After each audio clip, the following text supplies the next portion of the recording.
তুমি কি দেখো নাই যেই ব্যক্তি ঔষধ তৈরি করছে সেও মারা গেছে, যেই ডাক্তার প্রেসক্রিপশন করছে সেও মারা গেছে, যেই রোগী ঔষধ সেবন করছে সেও মারা গেছে,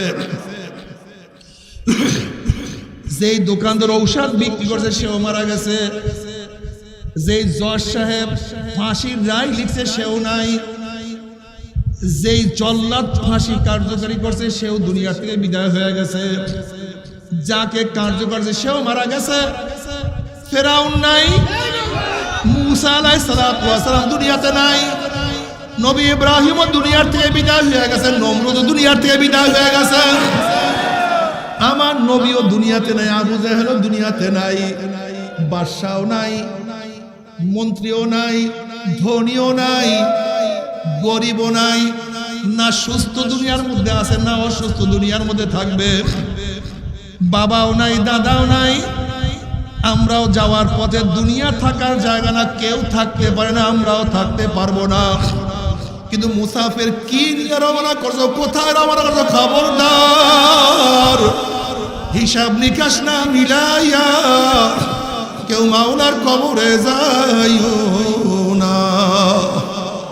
তুমি কি দেখো না, বাপ মা শুধু অন্যায় করার পরে বাপ মা তোমাকে তেজ্য পুত্র করিয়া দিছে। তুমি কি দেখো না, মালিকের সাথে অন্যায় করার পরে মালিক তোমাকে লাথি দিয়া তাড়াইয়া দিছে। তুমি কি দেখো না, দলের কথা না মানার কারণে দল তোমাকে দল থেকে ত্যাগ করিয়া দিছে। কিন্তু আমার মাওলা, আমার মাওলা, আমার মাওলা, আমার মাওলা ডাকলে, কুলিয়া ইবাদিয়াল্লাযীনা আসরাফু আলা আনফুসিহিম লা তাকনাতু মির রাহমাতিল্লাহ ইন্নাল্লাহা ইয়াগফিরুয যুনুবা জামিআ। বান্দা আল্লাহ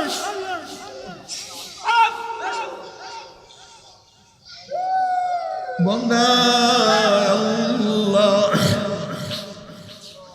হযরত হাসান বসরি রাহমাতুল্লাহ আলাইহি বয়ান করতেছিলেন, আলাম ইয়ানিল্লাযীনা আমানু আন তাখশা কুলুবুহুম লিযিকরিল্লাহ।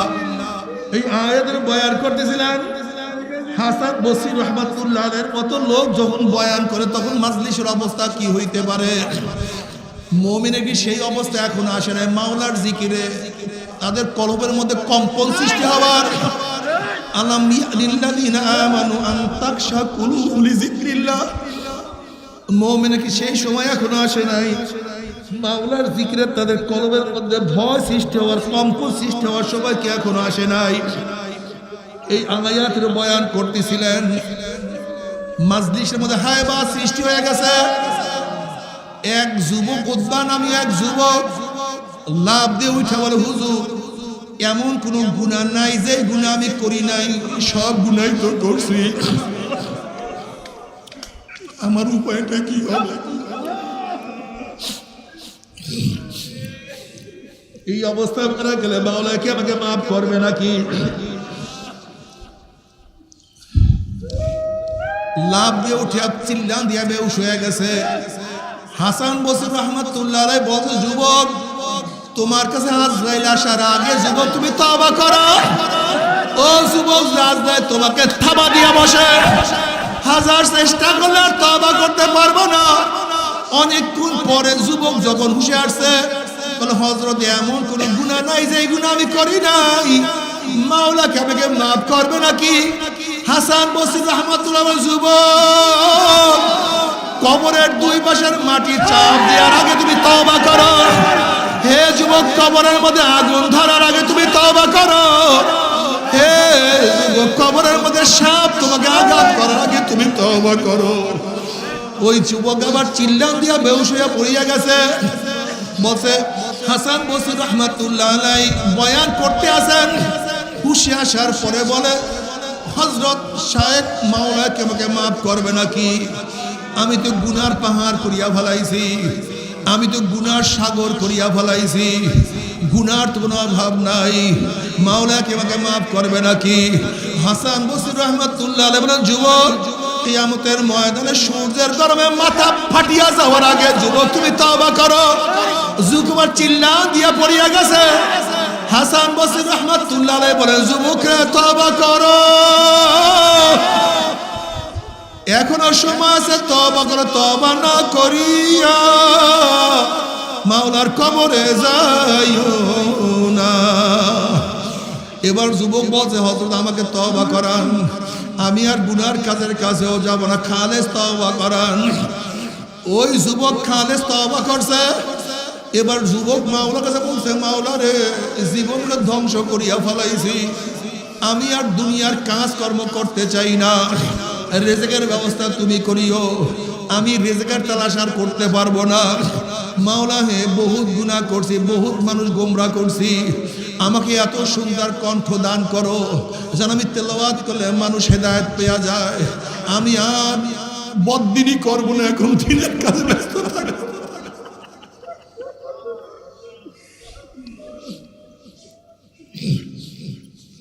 মাওলা হে, এই মেধা দিয়া বহু অন্যায় কাজ করছি, এখন আমার মেধার মধ্যে প্রখাতা দান করো, তেজ দান করো, যেন ওলামায়ে কেরাম যে বয়ান করবে আমি যেন সেই বয়ান স্মৃতি পড়ে আটকায় রাখতে পারি, আমি তো ধারণ করতে পারি। আমি তো সবসময় মাজলিসকে, জিকিরের মাজলিসকে আমি ধুলাই কারখানা বলি। ধুলাই কারখানায় যখন জামা কাপড় দেওয়া হয়, জামা কাপড়গুলি ময়লা থাকে, কারখানা যখন ফেরত দেয় পরিষ্কার, ময়লার কোনো ছাপ থাকে না। এখানে ঢোকার আগে আমলনামায় গুনার বহুত ময়লা ছিল, আল্লাহ পাক কবুল করলে মাজলিস থেকে বের হয়ে যাবে, গুনাহ সব সাফ হয়ে যাবে। সুবহানাল্লাহ সবাই পড়েন নাই?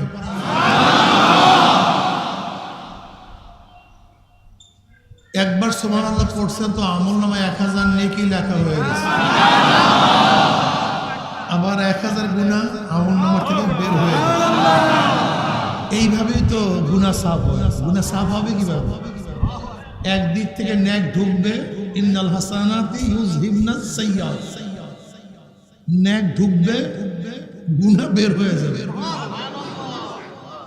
যখন ময়লা পাত্রের মধ্যে স্বচ্ছ পবিত্র পানি ঢুকাতে থাকবেন, একদিক থেকে পবিত্র স্বচ্ছ পানি ঢুকবে, অন্য দিক থেকে অপবিত্র পানি, ময়লা পানি বের হয়ে যাবে। ঠিক জিকিরের মাজলিসে নেক ঢুকাবেন, আমলনামায় গুনাহ বের হয়ে যাবে আস্তে আস্তে। বক্তব্য আমার না, বুখারী শরীফের মধ্যে দীর্ঘ রওয়ায়াত আসছে, এই মাজলিসকে কেন্দ্র করে আল্লাহ পাক ফেরেশতাদের সাথে বিভিন্ন প্রশ্ন এবং জবাব দেওয়ার পরে সিদ্ধান্ত দেন, উশহিদুকুম আন্নী কদ গফারতু লাহুম, ফেরেশতারা সাক্ষী থাক, গোটা মাজলিসের বান্দাদের গুনাহ খাতা সব মাফ করে দিয়েছে। ইয়াকুলুল মালাকু মিনাল মালাইকাতি ফীহিম ফুলানুন লাইসা মিনহুম ইন্নামা জাআ লিহাজাতান, ইয়াকুলুল্লাহু আযজা ওয়া জাল্লা হুমুল যুলাসাউ লা ইয়াশকা জালিসুহুম, রাওয়াহুল বুখারী। আও কামা ক্বালা নবী আলাইহিস সালাতু ওয়াস সালাম। অন্য রাওয়ায়াতের মধ্যে আছে, মা মিন কওমিন ইসতামু ইয়াসুল্লাহ তাআলা লা ইউরিদুনা বিযালিকা ইল্লা ওয়াজহাহু ইল্লা নাদাহুম মুনাদিন মিনাস সামাই আন কুনু মাগফুরাল লাকুম কদ কুদ্দিলাস সাইয়্যাতুন হাসানাত। যখন কোন সম্প্রদায় জিকিরের মাজলিসে বসিয়া যায়, জিকির শেষে যখন জাকিরের মাজলিস ছাড়তে থাকে, একদল আহ্বানকারী ফেরেশতারা আসমান থেকে ডাক দিলে, জাকিরিন শোনো, তোমরা এতক্ষণ যে কাজ করছো, আমল করছো, জিকির আজকার করছো, তার প্রতিদান শোনো। শোনো, আল্লাহ পাক তোমাদের গুনাহ খাতা মাফ করে দিস। মাফ করছে তাই নয়, তোমাদের সমস্ত গুনাহকে আল্লাহ পাক নেকের দ্বারা পরিবর্তন করে। এই মাজলিস অনেক গুরুত্বপূর্ণ, অনেক দামি। খুব খেয়ালের সাথে বয়ান শোনা চাই। আমার তন মন, শরীর এবং মন একই জায়গায় থাকবে। শরীর এখানে, মন বাড়িতে, বয়ানে কোনো ফায়দা হবে না।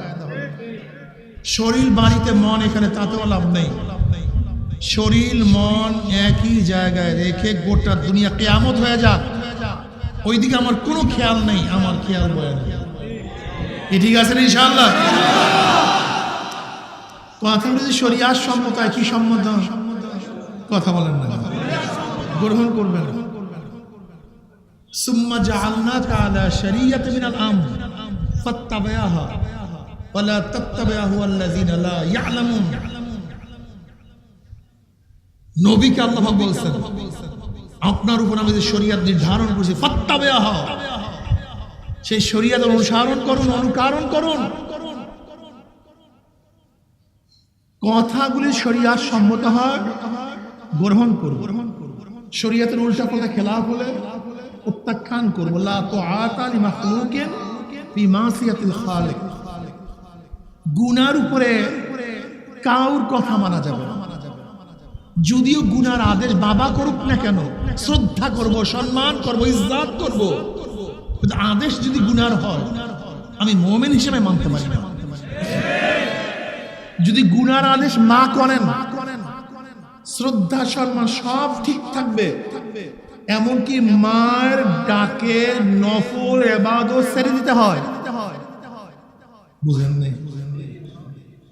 নফল ইবাদত মায়ের ডাক দিলে ছাড়তে হয়। পাদ্রী জুরাইস, আপনারা জানেন ঘটনা, বহুত বড় আবেদ ছিল, অনেক বড় আবেদ জুরাইস, বহুত বড় আবেদ, সব সময় ইবাদতের মধ্যে মগ্ন থাকে। জীর্ণ শীর্ণ একটা হুজরা ছিল, জীর্ণ শীর্ণ, সেখানে ইবাদতের মধ্যে মগ্ন থাকতো। একদিন মা গিয়ে ডাকলেন জুরাইস, সে নামাজরত অবস্থায়, নফল নামাজ, ডাকে সাড়া দেয়নি, ডাকে সাড়া দেয় না। মায় কষ্ট পেয়েছে, আমি ছেলেকে ডাকলাম আর তুই আমার ডাকে সাড়া দেস নাই। এই যুবকরা, মুরব্বীরা, খুব ভালো মতো শুনবা, মা বাবা কি জিনিস। মা কষ্ট পেয়ে হঠাৎ বলছে, যা আল্লাহ যেন কোনো উল্টা মেয়ের দ্বারা অপমানিত করে, কোনো খারাপ মেয়ের দ্বারা তোকে অপমানিত করে, আল্লাহ মাফ করে দেখ। বাপ মায়ের দোয়া বর দোয়া তো পর্দাবিহীন আল্লাহ পর্যন্ত পৌঁছিয়া যায়। তীর ছুটে গেছে, কি করার? যদি ধনুক থেকে তীর ছুটে যায় ফিরানো যায় না, মুখ থেকে বের হয়ে গেছে, কাট করে লেগে গেছে। এর জন্য খবরদার মনে রাখতে হবে, বাপ মা রাগ করে বাচ্চাদের উপর কোনো সময় অভিশাপ দিবেন না, এই ভুলটা কোনোদিন করবেন না। যদি বাচ্চারা কোনো খারাপ কাজ করে, খারাপ আচরণ করে, খারাপ ব্যবহার করে, রাগ করিয়া কখনো অভিশাপ দিবেন না, খবরদার, কখনো না, এই ভুল করবেন না। যদি বেশি মন খারাপ হয় চলে যাবেন, ইস্তেগফার করবেন, তওবা করবেন, দুরূদ পড়বেন, রাগ ঠান্ডা করার চেষ্টা করবেন, বেশি বেশি নফল নামাজ পড়ে দোয়া করবেন, কান্নাকাটি করবেন বাচ্চাদের জন্য। কিন্তু খবরদার বদদোয়া দিবেন না। জানা নাই কখন বদদোয়া কবুল হয়ে যায়। আজীবনের জন্য কাঁদবেন কিন্তু আর ফিরাতে পারবেন না। আজীবনের জন্য কাঁদবেন, লাভ হবে না। এই জন্য খবরদার, যারা বাচ্চার মা বাবা হয়ে গেছেন, যারা হওয়ার পথে, সন্তানদেরকে কোনো অবস্থাতেই মালামাত করবেন না, বদদোয়া দিবেন না, গালি দিবেন না। এটা খুব ভালো মতো মনে রাখবেন। ব্যাস, মা বলছে কবুল হয়ে গেছে। ওই জমানার এক মহিলা কোনো কাজে বের হয়েছে, কোন এক কৃষকের সাথে তার দেখা, সুযোগ পেয়ে বসছে, অপকর্ম তার সাথে করছে, মহিলা হামেলা হয়ে গেছে, গর্ভবতী হয়ে গেছে। আর ওই সময় এই অবৈধ কাজ খুবই ঘৃণিত ছিল, অনেক আগের ঘটনা। মানুষ মোটামুটি আবেদ ছিল, সলেহ ছিল, অবৈধ কাজ সমাজে কেউ পছন্দ করতো না।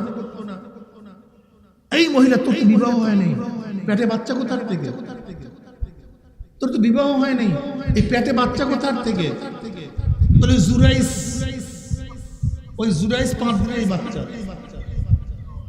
ওই জুরাইস পাদ্রীর এই বাচ্চা।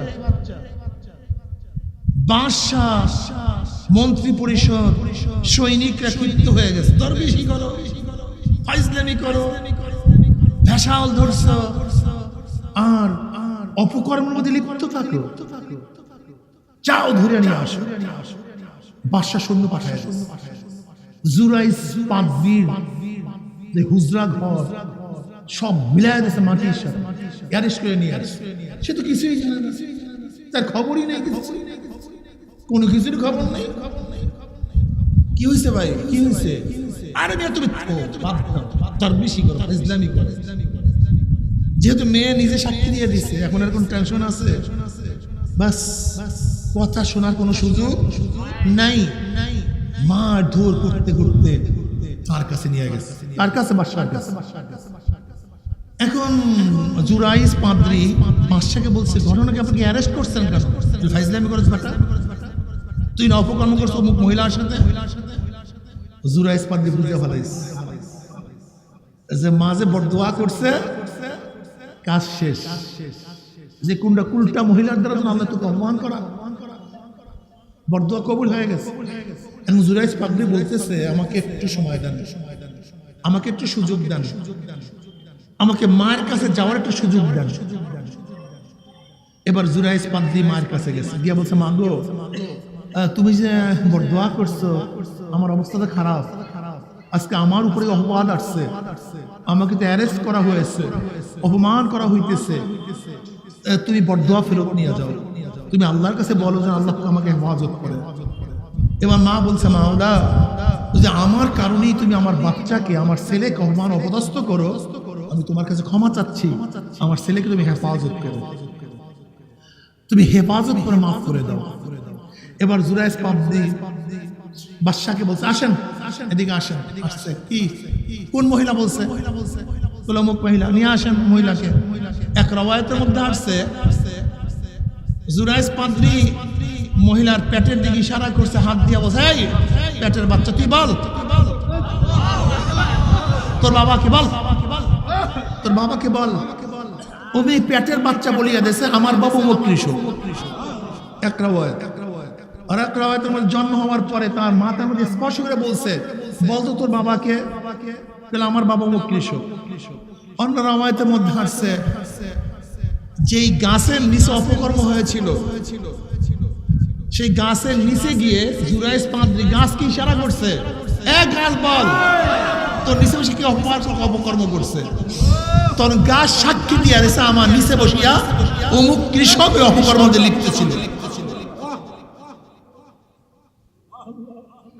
এবার সমস্ত বাদশা পাদ্রীরা তো সবাই তার কাছে মাপ চায়, ক্ষমা চায়, ভুল করছি, অন্যায় করছি। বাদশা বলতেছে, এখন আমি তোমার ঘরটাকে স্বর্ণ দিয়ে বাঁধিয়ে দিতে চাই।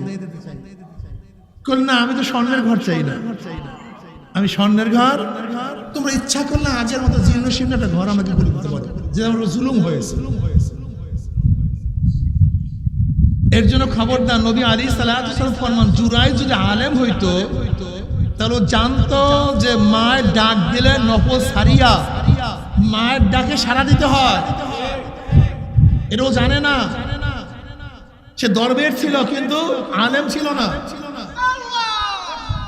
এর জন্য বলবো, মায়ের কথায় নফল ইবাদত ছাড়তে হয়, লেকিন সেই মাও যদি আদেশ গুনার করে যে তোর বুরখা পড়তে হবে না, তোর নামাজ লাগবে না, এই বয়সে দাড়ি রাখার প্রয়োজন নাই, যা সিনেমা দেখ, যা পর্দা করিস না, যদি মাও সেই গুনার আদেশ করে, তাহলে সেই গুনার আদেশ মা করলেও আমি মুমিন হিসেবে মানতে পারি না। বুঝতে পারছি? যদি আদেশ গুনার হয়, দেখেন মার কথা না মানার কারণে সে ইবাদতরত অবস্থায় ছিল, নামাজরত অবস্থায় ছিল, এরপর তার এই শাস্তি হয়েছে। অথচ আমরা মার সাথে বেয়াদবি করি। ওয়ালা তাকুল লাহুমা উফফিন ওয়ালা তানহারহুমা, মা বাবা এরকম শব্দ করে, এরকম কোন আচরণ বাপ মার সাথে করা যাবে না। ও আমাকে ব্যথা দিচ্ছে, ও আমাকে কষ্ট দিচ্ছে, ও আমার সাথে এই খারাপ ব্যবহারটা করছে, এরকম করতে পারলো, এরকম এরকম মা বাবার কষ্টদায়ক কোন শব্দ বের করে, এরকম কোন আচরণ বাপ মার সাথে করা যাবে। ওয়া ইন যালামাকা ওয়া ইন যালামাকা ওয়া ইন যালামাকা যদিও বাপ মা জুলুম করে কিন্তু তারপরও বাপ মার সাথে বেয়াদবি করা যাবে না। বলতে পারে হুজুর স্ত্রী তো বাপ মার সাথে থাকতেই পারে না, মেলেই না, কি করব? বাপ মার সাথে স্ত্রীকে রাখা ফরজ না, ওয়াজিব না। বেয়াদবির থেকে গায়রে হাজির ভালো। তুমি তোমার স্ত্রীকে ফারেক করো, তোমার জন্য তোমার বাপ মার খেদমত করা ফরজ। তুমি খেদমত করবা, আল্লাহ না করুক তার কপালে যদি এরকম স্ত্রী বিজি বসে যে খেদমত করতেই চায় না, বাঁচতে পারে না, হতে পারে না, তাহলে তার উপরে তো ফরজ না, ফরজ তোমার উপরে। তোমার সংসার ঠিক রাখার জন্য আলাদা রাখো, কিন্তু বেয়াদবি করতে পারবে না। আমরা এই মাসালা দিয়ে দিই, বাপ মা যদি যা করে তোমাকে খেদমত করতেই হবে, থাকতে হবে। প্রতিদিন ঝগড়া, প্রতিদিন বিভেদ, প্রত্যেক দিন মারামারি, প্রতিদিন কাটাকাটি, না তারপরে থাকতে হবে কেন? কারণটা আলাদা করো। তুমি খেদমত করো, তোমার পয়সা বেশি থাকলে বাপ মার জন্য আলাদা খাদেম রাখো, তারপরে সংসারকে ঠিক রাখো, ঝামেলা করিও না। বুনাবুন্দি নাই হতে পারে, কিন্তু আশ্চর্য হওয়ার কিছু নাই, বুনাবুন্দি নাই হতে পারে, কিন্তু তোমার জন্য জরুরি আলাদা। এইটাই ভালো। এক পরিবারের মধ্যে সবাই না থাকাই ভালো। খাস করে যাদের অর্থ করি আছে তাদের জন্য জরুরি বর্তমান জমানায় বাপ মা এক জায়গায়, ছেলে বিবাহ করলে ভিন্ন জায়গায়, মেয়েকে বিবাহ দিলে আর এক জায়গায়, সবাইকে আলাদা করে দাও। যদি আলাদা করে দাও সম্পর্ক ভালো থাকবে, সুসম্পর্ক অক্ষুণ্ণ থাকবে, মারামারি কাটাকাটি ফাসাদ বন্ধ হবে না। আর বাপ মাকে বলবা সব ভাই ভাগ, প্রতি বাড়ি ঘুইরা প্রতিদিন মেহমান। কি কথা ঠিক আছে না? এক জায়গায় গেলে টাকা টাকিয়া গঞ্জাম করিয়া, আসলে কি শরিয়াত না তাও আমরা জানি না। সমস্যাই আবার অনেক কথা বলতে গেলে বর্তমান মেয়েরা আবার বেশি পাওয়ার হয়ে যায়। আমরা কি মেয়েদেরকে বিবাহ করছি তোমার বান্দি না, লিউন্ডি তোমার, সে অর্ধাঙ্গনী, ধর্মের অর্ধেক, সহধর্মিনী তোমার স্ত্রী, অথচ আমরা স্ত্রীকে মনে করছি আমার কাজের বান্দি। আস্তাগফিরুল্লাহ। তুমি কি জানো স্ত্রীর পাওয়ারটা কি? স্ত্রী যদি তোমাকে দাবি করে তোমার বাচ্চাকে আমি দুধ খাওয়াতে পারবো না, যদি দুধ খাওয়াই পয়সা দাও, তোমাকে দিতে বাধ্য, তোমাকে দিতে হবে। কেন? তোমার বাচ্চা পালার দায়িত্ব তোমার স্ত্রীর দায়িত্ব না, সে ইহসান করতেছে। যদি স্ত্রী বলে আমাকে পাক করি আমি খাওয়াতে পারবো না, সদা হিসাব কি আমি কষ্ট হয়, তোমার জন্য জরুরি তাকে পাক করে খাওয়াও, খাদেমা রাখো, স্ত্রীকে খাওয়াও। ইসলাম মেয়েদের কত সম্মানিত করছে, কত ইজ্জত দান করছে।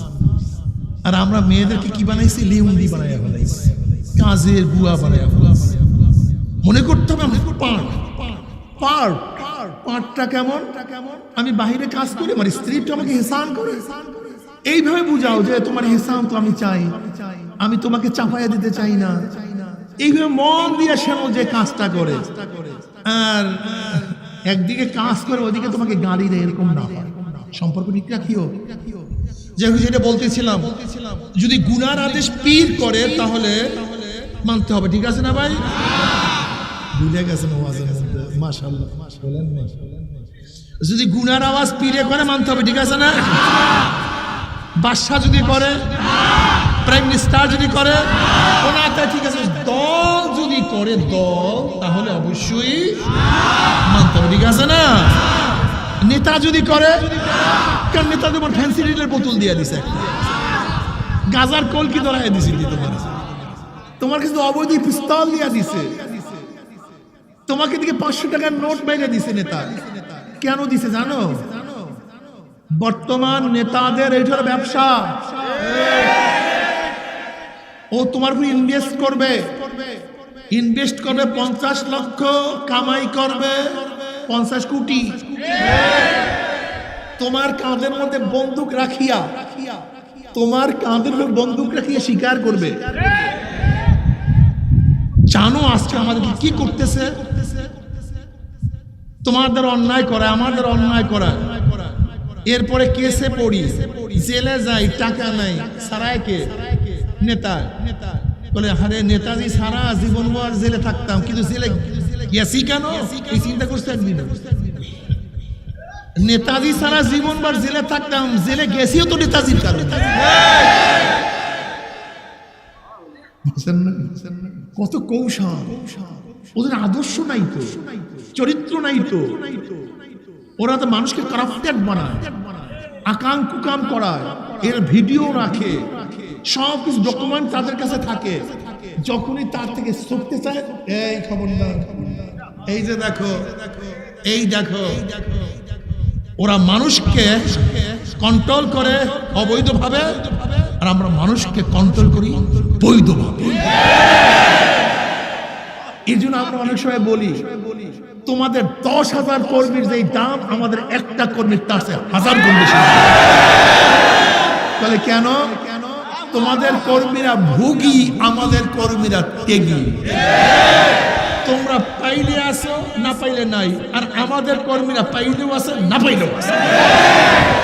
তোমরা তোমাদের কর্মীদেরকে দাও, আর আমাদের কর্মীরা খরচ করে তারা দেয়। তোমাদের কর্মীরা চায়, আর আমাদের কর্মীরা দেয়, চায় না। তোমাদের কর্মীদের খেয়াল দুনিয়া দুনিয়া দুনিয়া দুনিয়া, কিভাবে গাড়ি করব, বাড়ি করব, এই এলাকার চাঁদা কিভাবে তুলব, মার্সিডিজ গাড়ির কিভাবে মালিক হয়ে যাব, কার পকেটে মারবো, কাকে খুন করব, হত্যা করব, জুলুম করব, অত্যাচার করব। ইডেন কলেজের অবস্থা দেখছেন না বর্তমানে বের হয়ে গেছে? দেখছেন? সচেতন না করে সবাই দেখছে। ওরা ইজ্জত মারিয়া মানুষের টাকা কামাই করে, নেতাগিরি করে। আর আমরা কিভাবে নেতাগিরি করি? আমরা বলি না দুনিয়া কিছু না, আখিরাত সব। তুমি কি দেখো নাই যেই ব্যক্তি ঔষধ তৈয়ার করছে সেও মারা গেছে, যেই ডাক্তার প্রেসক্রিপশন করছে সেও মারা গেছে, যেই রোগী ঔষধ সেবন করছে সেও মারা গেছে, যেই দোকানদার ঔষধ বিক্রি করছে সেও মারা গেছে, যেই জজ সাহেব ফাঁসির রায় লিখছে সেও নাই, যেই জল্লাদ ফাঁসি কার্যকারী করছে সেও দুনিয়া থেকে বিদায় হয়ে গেছে, যাকে কার্যকর করছে সেও মারা গেছে। ফেরাউন নাই, মুসা আলাইহিস সালাতু ওয়াস সালাম দুনিয়াতে নাই, নবী ইব্রাহিমও দুনিয়ার থেকে বিদায় হয়ে গেছে, নমরুদও দুনিয়ার থেকে বিদায় হয়ে গেছে। আমার নবীও দুনিয়াতে নাই, আবু জাহেলও দুনিয়াতে নাই, বাদশাও নাই, মন্ত্রীও নাই, ধনীও নাই, গরিবও নাই, না সুস্থ দুনিয়ার মধ্যে আছে, না অসুস্থ দুনিয়ার মধ্যে থাকবে, বাবাও নাই, দাদাও নাই। আমরাও যাওয়ার পথে, দুনিয়া থাকার জায়গা না, কেউ থাকতে পারে না, আমরাও থাকতে পারবো না। কিন্তু মুসাফির কি নিয়ে রওনা করছো, কোথায় রওনা করছো? খবরদার, হিসাব নিকাশ না মিলাইয়া কেউ মাওলার কবরে যাইও না। ইয়া আইয়ুহাল্লাযীনা আমানুত্তাকুল্লাহ ওয়া কুনু মা'আস সাদিকিন।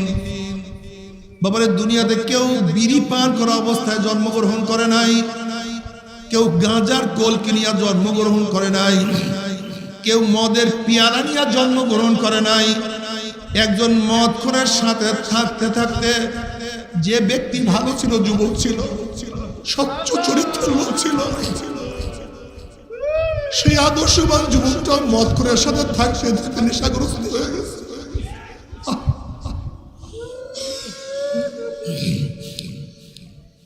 কত ভালো চরিত্রবান ছেলে এক গাঁজাখোরের সাথে থাকতে সেও গাঁজাখোর হয়ে গেছে।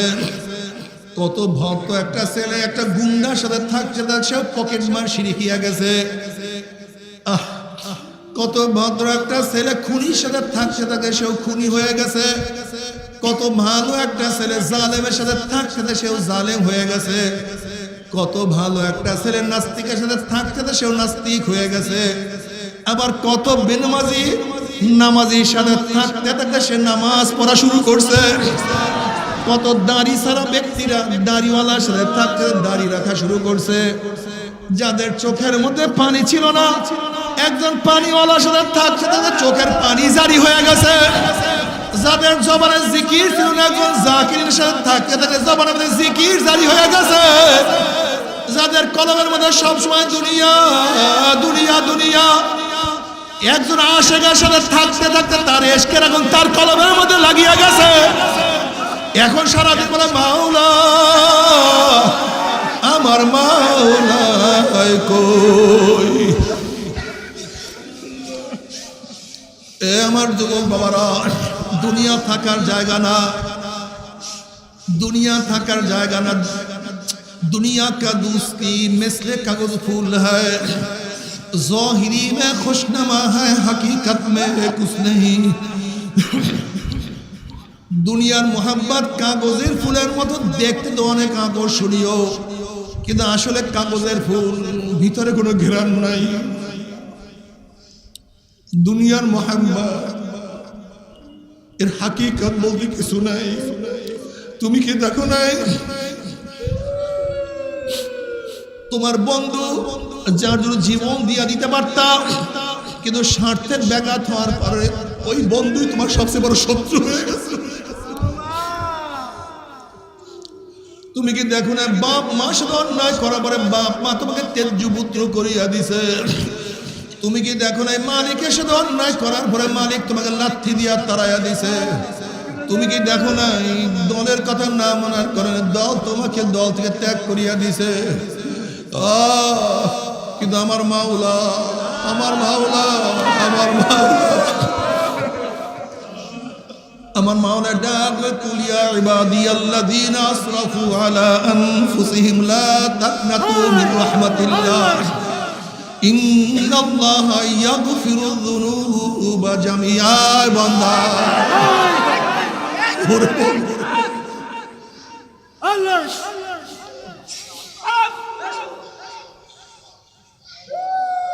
বন্দা আল্লাহ। হযরত হাসান বসরি রাহমাতুল্লাহ আলাইহি বয়ান করতেছিলেন, আলাম ইয়ানিল্লাযীনা আমানু আন তাকশা কুলুবুহুম লিযিকরিল্লাহ। এই আয়াতের বয়ান করতেছিলেন হাসান বসরি রাহমাতুল্লাহ আলাইহির মতো লোক যখন বয়ান করে তখন মাজলিসের অবস্থা কি হইতে পারে। মুমিনের কি সেই অবস্থা এখন আসে না? মাওলার জিকিরে তাদের কলবের মধ্যে কম্পন সৃষ্টি হওয়ার। আলাম ইয়ানিল্লাযীনা আমানু আন তাকশা কুলুবুহুম লিযিকরিল্লাহ। মুমিনের কি সেই সময় এখনো আসে নাই? মাওলার জিকিরে তাদের কলবের মধ্যে ভয় সৃষ্টি হওয়ার, কম্পন সৃষ্টি হওয়ার সময় কি এখনো আসে নাই? এই আয়াতের বয়ান করতেছিলেন, মাজলিসের মধ্যে হায়বা সৃষ্টি হয়ে গেছে। এক যুবক, উদ্বা নামী এক যুবক লাভ দিয়ে উঠে বলে, হুজুর এমন কোন গুনাহ নাই যে গুনাহ আমি করি নাই, সব গুনাহই তো করছি, আমার উপায়টা কি হবে? এই অবস্থায় আপনারা গেলে মাওলা কি আমাকে মাফ করবে নাকি? লাভ দিয়ে উঠে চিল্লান দিয়া বেহুশ হয়ে গেছে। হাসান বসরি রাহমাতুল্লাহ আলাইহি বলছে, যুবক তোমার কাছে আজরাইল আসার আগে যুবক তুমি তওবা করো। ও যুবক, আজরাইল তোমাকে থাবা দিয়া বসে, হাজার চেষ্টা করলে আর তওবা করতে পারবো না। অনেকক্ষণ পরে যুবক যখন হুঁশে আসছে, বলে হযরত এমন কোন গুনাহ নাই যে গুনাহ আমি করি নাই, মাওলা কি আমাকে মাফ করবে নাকি? হাসান বসরি রাহমাতুল্লাহ আলাইহি, যুবক কবরের দুই পাশের মাটি চাপ দেওয়ার আগে তুমি তওবা করো। হে যুবক, কবরের মধ্যে আগুন ধরার আগে তুমি তওবা করো। হে যুবক, কবরের মধ্যে সাপ তোমাকে আঘাত করার আগে তুমি তওবা করো। ওই যুবক আবার চিল্লান দিয়া বেহুশ হইয়া পড়িয়া গেছে। বলছে হাসান বসরি রাহমাতুল্লাহ আলাইহি বয়ান করতে আসেন, হুঁশে আসার পরে বলে, হযরত শায়েখ মাওলা কি আমাকে মাফ করবে নাকি? আমি তো গুনার পাহাড় করিয়া ফেলাইছি, আমি তো গুনার সাগর করিয়া ফেলাইছি, গুনার তো কোনো অভাব নাই, মাওলা কি আমাকে মাফ করবে নাকি? হাসান বসরি রহমাতুল্লাহ আলাইহি বলেন, যুবক কিয়ামতের ময়দানে সূর্যের গরমে মাথা ফাটিয়া যাওয়ার আগে যুবক তুমি তওবা করো। যুবক চিল্লা দিয়া পড়িয়া গেছে। হাসান বসরি রহমাতুল্লাহ আলাইহি বলেন, যুবকরা তওবা করো,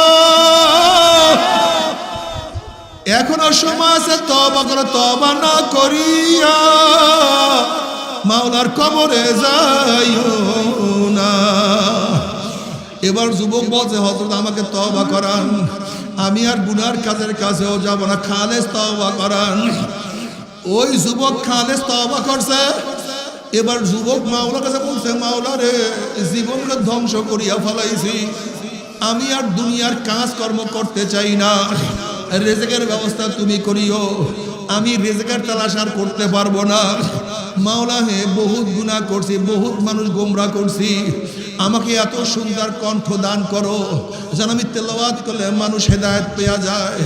আমি আর বদদিনই করবো না, এখন দিনের কাজে ব্যস্ত থাকবো।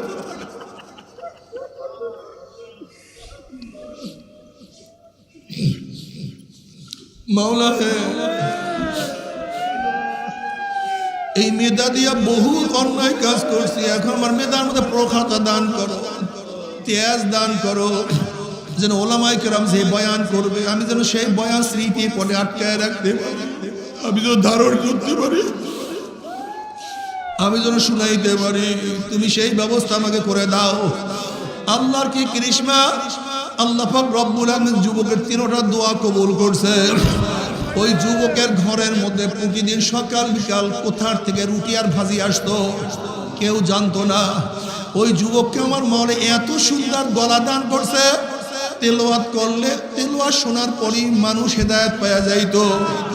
ওই যুবককে আমার মনে এত মেধা দান করছে, একবার শুনলে আর কোনদিন সে ভুলতো না।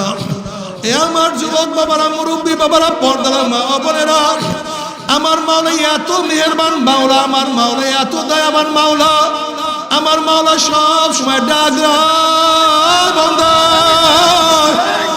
বান্দা তুই যদি গোটা বৃষ্টির ফোঁটা পরিমাণে গুনাহ করো, যত বৃষ্টি পড়ছে, যত বৃষ্টি পড়তে আছে, যত বৃষ্টি পড়বে, এই পরিমাণ যদি গুনাহ করো, গোটা দুনিয়ার মধ্যে যত বালুর কণিকা আছে, এই বালুর কণিকা পরিমাণ তুই গুনাহ করো।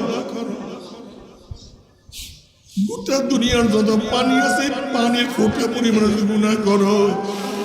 গোটা দুনিয়ার যত গাছ আছে, এই গাছের পাতা পরিমাণে গুনাহ করো। দুনিয়ার যত ফসল আছে, এই ফসল পরিমাণে যদি গুনাহ করো, আমার মাওলার রহমতের চেয়ে বেশি গুনাহ করতে পারো নাই, আমার মাগফিরাতের চেয়ে বেশি গুনাহ করতে পারো নাই। বান্দা তুই তওবা করতে দেরি নেই, মাওলা মাফ করতে এক সেকেন্ডও দেরি করবো না। আল্লাহ তুই আমাদের তওবাকে কবুল করে নাও। আল্লাহ আমাদের সবাইকে তওবা করার তৌফিক দিয়া দাও। কিন্তু আকুনু মা সাদিকিন, বাবারে খুব ভালো মতো বুঝতে হবে, সৎ সঙ্গে স্বর্গবাস, অসৎ সঙ্গে সর্বনাশ। সোহবাতে সালে তোরা সালে কুনা, সোহবাতে তলে তোরা তলে কুনা। বাবারে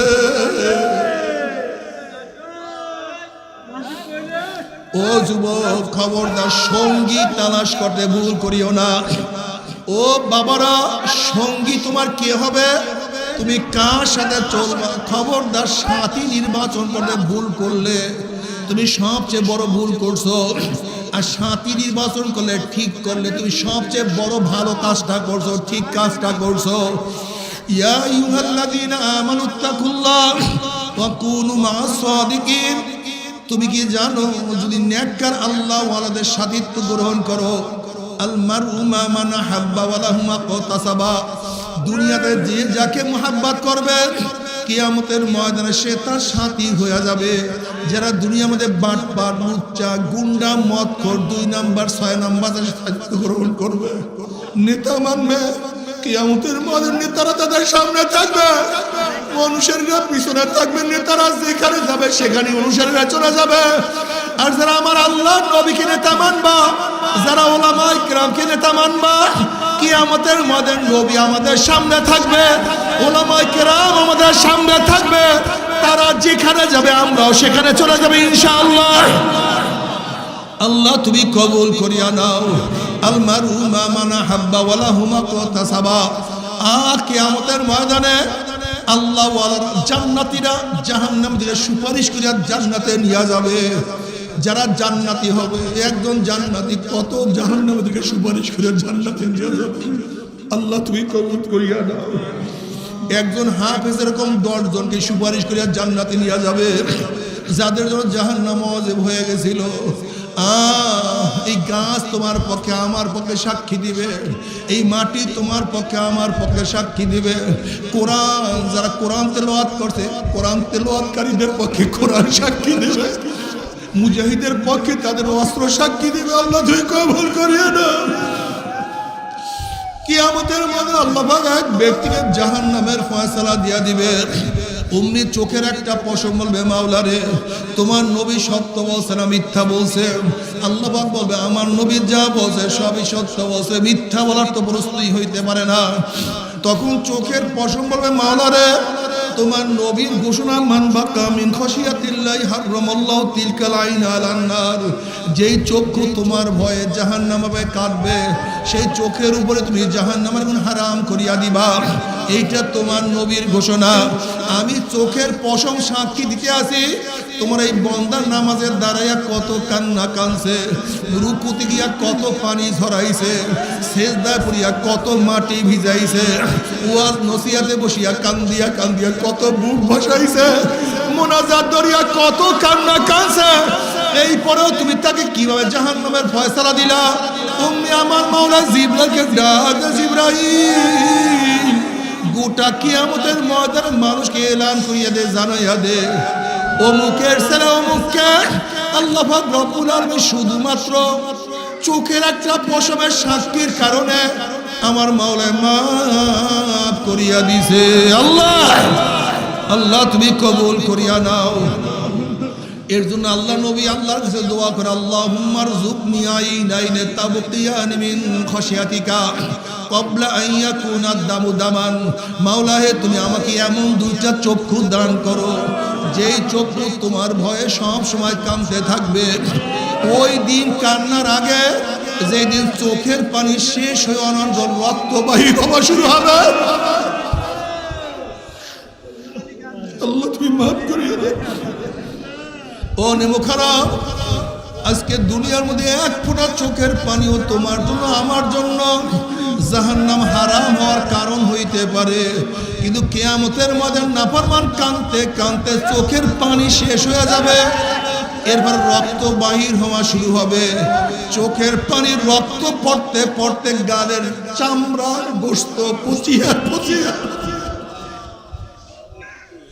পচিয়া পচিয়া পড়তে থাকবে, টনকে টন পানি এবং রক্ত চোখের থেকে পড়বে, কিন্তু আর কোনো কাজ হবে না, আর কোনো লাভ হবে না। আল্লাহ তুমি আমাদের সবাইকে মাফ করিয়া দাও, চোখের পানি কবুল করিয়া নাও। নবী আলাইহিস সালাতু ওয়াস সালাম ফরমান, কাতরাতান, 2 ফোঁটা জাহান্নামের আগুনে স্পর্শ করবে না।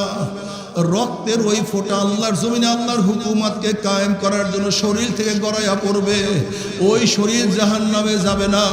চোখের ওই পানির ফোঁটা মাওলার ভয়ে, জাহান্নামের ভয়ে চোখের থেকে গড়াইয়া পড়বে, ওই চক্ষু জাহান্নামে যাবে না। আজকে ব্যবসায় লস গেলে চোখের পানি আসে, পরীক্ষায় ফেল করলে চোখের পানি, আজকে দুনিয়ার বিপদে পড়লে চোখের পানি, দুনিয়ার প্রেমে পড়লে চোখের পানি, কিন্তু মাওলার প্রেমে চোখের পানি না, পুলিশের ভয়ে চোখের পানি,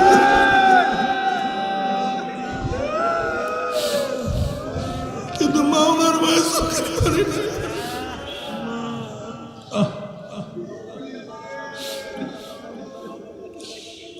বাবারে আল্লাহ আল্লাহ আল্লাহ আমাদের সবাইকে মাফ করিয়া দাও। আল্লাহ পাক কিয়ামতের ময়দানে সবার আমল ওজন করবে। ওয়ামান ইয়ামাল মিসকালা যাররাতিন খায়রান ইয়ারা, এক যাররা পরিমাণ দেখতে পারবা ওজন হবে। ওয়ামান ইয়ামাল মিসকালা যাররাতিন শাররান ইয়ারা। আল্লাহ না করুক, আল্লাহ না করুক, নেকের পাল্লা যদি হালকা হইয়া যায়, গুনার পাল্লা ভারী হইয়া যায়, অমনি জাহান্নামের ফয়সালা হইয়া যাবে। আল্লাহ মাফ করিয়া দাও। যখন জাহান্নামে নিক্ষেপ করবে, 70 বছর পর্যন্ত জাহান্নামে যাইতেই থাকবে, যাইতেই থাকবে। পানি পানি করে চিল্লাইবে, ক্ষুধার্ত, খানা খানা। তাদেরকে হেউজ গাছ দেয়া হবে, কাঁটাযুক্ত গাছ। খাওয়ার সাথে সাথে গলার মধ্যে আটকাইয়া পড়বে, না নিচের দিকে যাইবে না ভাই,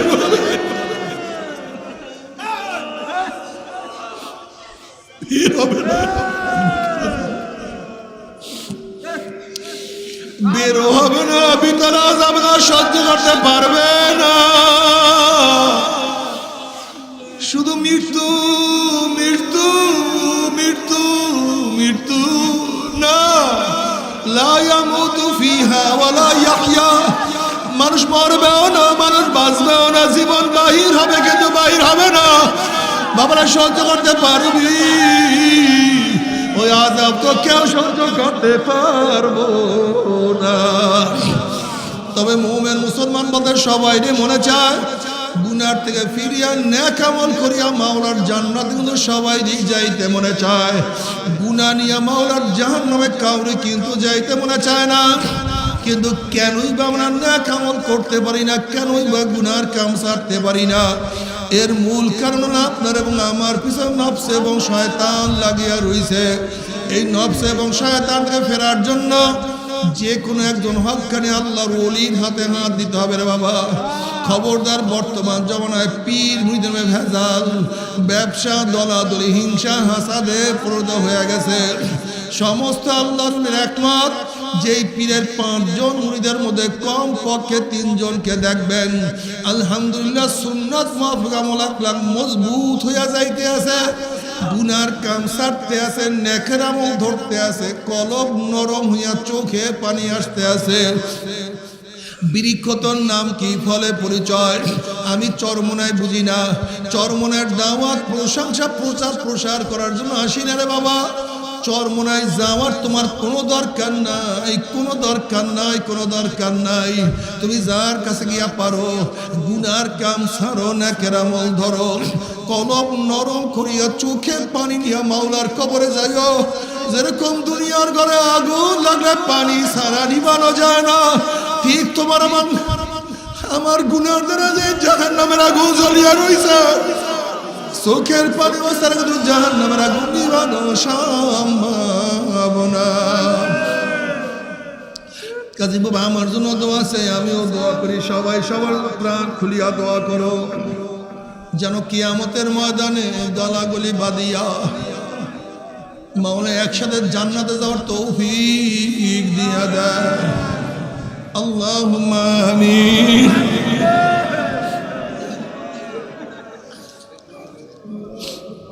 আল্লাহুম্মা আমিন। ও আমার পর্দানা মা বোনেরা, 2 হাত তুলিয়া মাওলার দরবারে কান্দো আর মাওলার কাছে মাপ চাও। কান্না না আসলে মনের ভিতরে মন একদিন এই ঘরের দরজা দিয়ে নতুন বউ হইয়া উঠছে রে মন। কত মেয়ে লোকে শরবত খাইছে, কত মেয়ে লোকে বাতাস করছে, আবার একদিন এই ঘরের দুয়ার দিয়ে মরা লাশে বাইর হব। ছেলে খানবে মামা করে, মেয়ে খানবে মামা করে, ওরে মন জবাব তো আর দিব না। আল্লাহ কত আলেম ওলামা দিনে হাত তুললাম রে মাওলা। আল্লাহ কত সাদা দাড়িওয়ালা ভাই দেখে হাত তুললাম রে মাওলা। আল্লাহ কত বেগুনার নাম বলে তালবে আলেম ভাইদেরকে নিয়ে হাত তুললাম রে মাওলা। আল্লাহ কত জাকিরিন শাকির খাস খাস বান্দাদেরকে নিয়ে হাত তুললাম রে মাওলা। আল্লাহ আমি তো গুনাহগার, আমার দিকে না তাকাইয়া তোমার যেই বন্দার হাত পছন্দ হয় তার ছিল আমাদের সবার গুনাহ খাতা মাফ করে দাও আল্লাহ। আল্লাহ তুমি মাফ করবাই না, তুমি ক্ষমা করবাই না।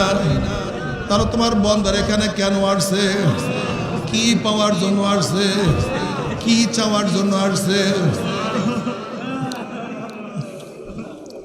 আমরা এখানে রিলিফ নেওয়ার জন্য আসি নাই, কম্বল নেওয়ার জন্য আসি নাই।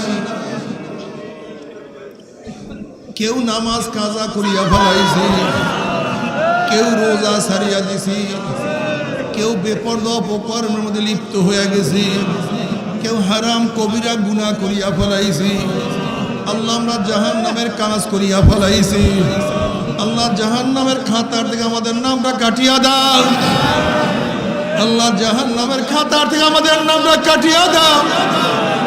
আল্লাহ জান্নাতুল ফেরদাউসের মধ্যে আমাদের নামটা উঠায় নাও আল্লাহ। আল্লাহ আমার যুবক বাবাদেরকে কবুল করিয়া নাও। আল্লাহ মুরব্বী বাবাদেরকে কবুল করিয়া নাও। আল্লাহ আমার মা বোনদেরকে কবুল করিয়া নাও। আল্লাহ আমরা যারা হাত তুললাম জানি না কার মা নাই, বাবা নাই, স্ত্রী নাই, সন্তান নাই, দাদা নাই, দাদু নাই, নানা নাই, নানু নাই, আত্মীয় নাই, স্বজন নাই। আল্লাহ যত মুমিন মুমিনাত কত মুজাহিদ আমাদের সাথে ছিল আজকে তাদেরকে দেখি না। সবার কবরকে জান্নাতের বাগিচা বানায়া দাও। খাস করে আমাদের শায়েখ ও মুর্শিদের কবরকে জান্নাতের বাগিচা বানায়া দাও। মা দাদা সহ তামাম দুনিয়ার মাশায়েখদের মাকামকে জান্নাতের মধ্যে বুলন্দ করে দাও। আমাদের আহল আওলাদ তোমার খাস গোলাম বান্দা হিসেবে কবুল করে নাও। রব্বানা হাব লানা মিন আজওয়াজিনা ওয়া যুররিয়াতিনা قرة عين واجعلنا للمتقين إماما رب ارحمهما كما ربياني صغيرا وصلى الله تعالى على خير خلقه محمد وآله وأصحابه وأزواجه وأتباعه أجمعين وارحمنا معهم برحمتك يا أرحم